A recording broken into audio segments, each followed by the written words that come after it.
আসসালামু আলাইকুম গাইস। অনেকদিন পর আমরা ঘুরতে গেছিলাম, আমার আপু, আমি এবং আমার দুলা ভাই সবাই মিলে একটু নদীর পাড়ে গেছিলাম ঘুরতে। বাট তার ভিতরে আমি আবার একটু ভিডিও করতেছিলাম, তো আমার আপু আবার এসে বলে আমার একটু ভিডিও কর। যাক, কি আর করা আছে, সুন্দরী আপু, এত সুন্দরী মাশাল্লাহ। এই জন্য আমার আপুরে একটু ভিডিও করলাম। তার ভিতরে নায়ক সলিমান খান, আমার দুলো ভাই, সেও আবার আমার ভিডিও দেখে কোনো কোনো তাকাচ্ছে। যে এতই হোক গাইজ, বলেন কেউ যদি তাকায়, এখন তার ভিডিও না নিয়ে পারা যায়?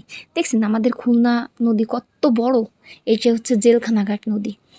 এবং আমরা নৌকায়ও ঘুরতে গেছিলাম, কিন্তু এখানে তার আগের দিন কেরা হচ্ছে ট্রলার ডুবে অনেক মানুষ মারা গেছিলো, এই জন্য নৌকায় আমরা ঘুরতে পারিনি।